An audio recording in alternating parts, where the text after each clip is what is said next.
Todos os nomes das histórias seguintes já foram trocados. A viagem astral. Eu nunca fui do tipo espiritual ou místico, mas aquela noite transformou tudo. Lívia, minha esposa, tinha saído com as amigas, algo comum para ela. Estava exausto e rapidamente me entreguei ao sono. No entanto, depois de algum tempo, comecei a sentir uma estranha sensação de leveza. Era como se meu espírito estivesse se desprendendo do meu corpo. Olhei para baixo e vi meu corpo adormecido na cama. Era uma sensação surreal.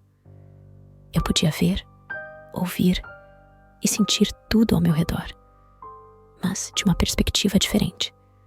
Flutuei pelo nosso apartamento, observando cada detalhe como se estivesse vendo tudo pela primeira vez. Sentindo-me atraído por uma força invisível, comecei a me mover para fora do apartamento. A cidade estendia-se diante de mim e eu podia ver as luzes brilhando, os carros passando e as pessoas caminhando, tudo em perfeito detalhe. Era incrível a sensação de liberdade, de poder ir a qualquer lugar sem restrições físicas. Foi então que algo me puxou em direção a um bar familiar. Flutuei até lá e, através da janela, vi uma cena que me atormentaria por muito tempo.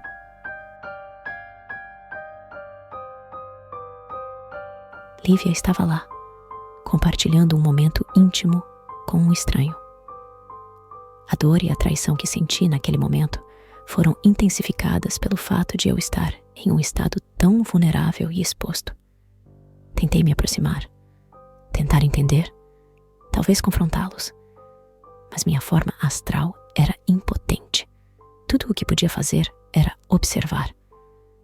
Aos poucos, senti a conexão com o meu corpo físico me puxando de volta, e em um instante, estava de volta à nossa cama, acordando em um estado de pânico. O impacto dessa viagem astral foi profundo, não apenas pela visão de Lívia, mas pela experiência transcendental em si. Eu me tornei obcecado em entender o que tinha acontecido comigo. Li livros sobre projeção astral, meditação e espiritualidade. Consultei especialistas e participei de grupos de discussão. No entanto, a tensão entre Lívia e eu só aumentava. Eu estava dividido entre a dor da suposta traição e a maravilha da experiência astral. Confrontei Lívia sobre o que vi, e as brigas que se seguiram nos levaram à inevitável separação. Hoje, ainda penso naquela noite. A viagem astral abriu um novo mundo para mim, um mundo de possibilidades e mistérios. Embora tenha perdido Lívia, ganhei uma nova perspectiva sobre a vida e o universo. E, de certa forma, sou grato por isso. Ainda busco respostas, mas com uma mente mais aberta e um coração mais compreensivo.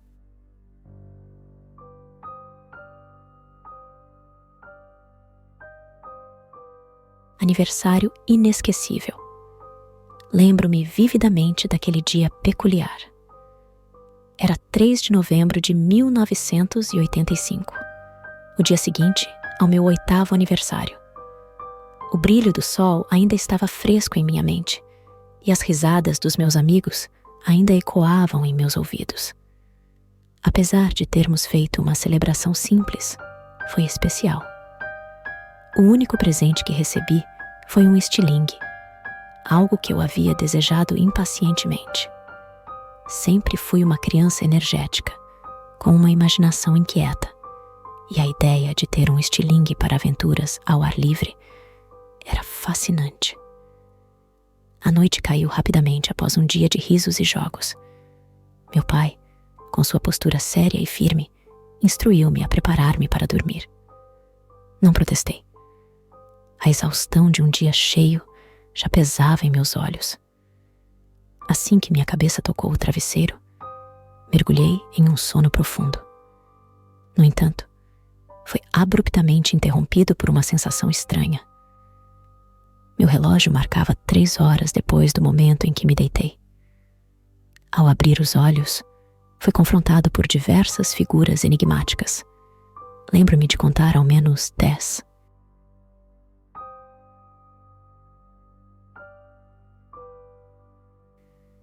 Tinham uma figura humanoide. Eram pequenos. Não deveriam ter mais do que 50 centímetros de altura. Estrutura esguia, com olhos profundos e negros como os de um animal, que pareciam sondar minha alma. Dispostos em volta da cama, suas pequenas mãos seguravam com força o meu cobertor, para que eu não pudesse me mexer. Eles não se comunicavam verbalmente. Ao invés disso, suas mensagens reverberavam diretamente em minha mente. Eles me asseguravam que eu era especial, que eu pertencia a eles e que precisavam de mim. Apesar da situação extraordinária, não senti medo. Uma estranha calma e curiosidade dominaram-me. Queria gritar, chamar meu pai, mas meu corpo não respondia. Uma parte de mim sentia-se atraída por eles, quase hipnotizada. Em um instante, a escuridão me envolveu novamente. Ao amanhecer, acordei em minha cama, como se nada tivesse acontecido. Não havia marcas ou sinais da visita noturna, mas algo estava fora do lugar. Meu estilingue havia desaparecido. Por mais que procurasse, não o encontrei. Teria eu o perdido durante as brincadeiras? Ou os seres o levaram como uma lembrança? Aquilo era uma prova de nosso encontro? Ou apenas uma estranha coincidência? Até hoje, a memória daquela noite permanece vívida junto com as perguntas que continuam sem resposta.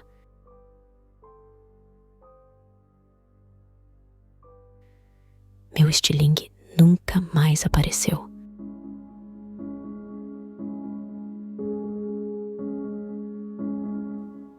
Você sabe como é, né? Criança não tem muito o que fazer em cidade pequena. Ainda mais quando é uma dessas cidades de praia fora de temporada. Eu cresci numa dessas, onde o sol não dá trégua e as lendas de pescador se misturam com as de assombração. A gente era uma turma boa de moleques, daquelas que ainda jogava bola na rua. Mas o que a gente mais gostava mesmo era de contar história de terror, cada um tentando assustar mais que o outro, sentados na beira da calçada na frente da casa de um de nós. Era o auge dos anos 90, e a adrenalina das narrativas era o passatempo preferido, muito antes dos smartphones e da internet. Naquele verão de 94, eu tinha uns 13 anos e achava que nada podia me assustar. E por isso tinha fama de ser o melhor contador de histórias, daqueles que faziam os outros garotos dormirem de luz acesa. E numa dessas noites, resolvi que ia contar a história do homem torto. Pois bem, tinha essa casa abandonada, um pouco afastada da praia, que todo mundo dizia que era mal assombrada. Ninguém nunca terminou de construir. O dono morreu ou algo assim, e ficou por isso mesmo. A gente passava por lá e sempre corria um arrepio na espinha. Era pequena, mas passava uma sensação muito estranha. Todos na cidade já tinham ouvido a história do homem torto ou alguma versão dela, e não por isso ela deixava de ser assustadora. Ainda mais para os mais jovens na nossa roda de amigos. A história falava de um homem torto, um cara que ninguém nunca via direito na escuridão, com um andar todo errado, e que, segundo os boatos, se encurvava e entortava mais e mais a cada grito que uma criança dava. História para assustar criança, sabe? Contava essa versão da história com tanta certeza que até eu comecei a acreditar. Enquanto eu contava, eu via os olhos dos outros garotos se arregalarem cada vez mais. Só falei que ele marcava quem olhava para ele, com uma maldição que nunca mais saía. Nessa noite, eu queria provar que era o mais corajoso. No auge da empolgação, e talvez com um pingo de burrice, lancei o desafio. Bora ver se esse tal de homem torto é macho mesmo. Eu devia ter percebido que tinha ido longe demais, mas aí o desafio já tinha sido lançado. Foi uma estupidez, mas a gente era moleque, né? Coragem vem antes da razão. A gente tinha só uma lanterninha de pilha, daquelas que mal iluminam o caminho. Mas mesmo assim, lá fomos nós, um bando de valentões de mentira. Nos esgueiramos entre os tapumes que cobriam a frente da casa e logo estávamos no que eventualmente seria o jardim, coberto com um mato alto que tornava a nossa movimentação quase impossível. Eu fui o primeiro a entrar, claro. A antiga construção inacabada era um esqueleto feito de cimento, barras de ferro retorcidas e um cheiro de mofo que grudava na garganta. As paredes eram sujas, mais sujas do que elas deveriam estar, e o mais estranho, a casa não tinha pichações como todas as outras estruturas abandonadas da cidade. E também parecia engolir a luz da minha lanterna. Subimos a escada inacabada que parecia que ia desabar a qualquer momento, com o peso de 5 adolescentes que se cotovelavam de medo e nervoso. A gente estava morrendo de medo, ao mesmo tempo que fazíamos piadas tentando assustar quem estivesse atrás. Talvez porque os segundos de silêncio entre as brincadeiras era tão pesado que você quase podia sentir ele te pressionando. Degrau a degrau chegamos ao último lance de escada, a lanterna tremendo na minha mão. Eu gelei, mas não podia deixar a galera ver. Assim que a escada terminou e tive a visão do último andar, eu vi ele, o homem torto. Não era bem um homem, não mais. Era uma sombra que parecia uma distorção na escuridão, com uma silhueta toda errada. Uma forma estranha. Parecia alto, mas todo curvado, e com os braços mais compridos do que o normal. O olhar parecia fixo em algo no chão, talvez? Não sei dizer. Foi tudo muito rápido. Nesse segundo parece que ele se levantou e olhou diretamente na minha direção, e foi ai que travei de medo. Assim que ele deu o primeiro passo na minha direção, gritei e quase caí para trás. Não sei se mais alguém conseguiu vê-lo, mas o susto que tomei foi contagiante. A gente desceu correndo, tropeçando uns nos outros, a lanterna caindo e se apagando. Descemos a escada, saímos da casa e não paramos de correr até chegarmos na praça, sem ar e suando frio. O fôlego voltou e o ar ficou pesado.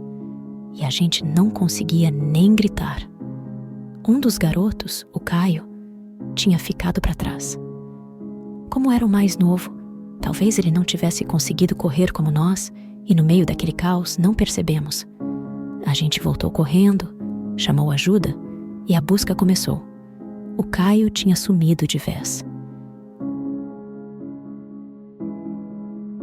3 dias com a polícia e os pais, todo mundo procurando pelo Caio. 3 dias de um silêncio que sufocava a cidade inteira. E no 3º dia, encontraram o Caio. Encontraram não. Ele apareceu sozinho. Tava lá no portão da casa dele, com o olhar vazio e a pele marcada com uns riscos profundos, como se alguma coisa tivesse tentado escrever nele. O Caio nunca mais falou direito e nunca mais foi o mesmo. E as marcas eram um mistério. Ninguém sabia o que eram ou como tinham aparecido. Depois daquela noite, a casa foi derrubada. Disseram que era para construir um hotel ou algo assim. Mas o terreno continua vazio, como se a própria terra rejeitasse a qualquer coisa ali. A gente era criança, acreditava em tudo que ouvia. Mas essa noite fez a gente crescer bem rápido.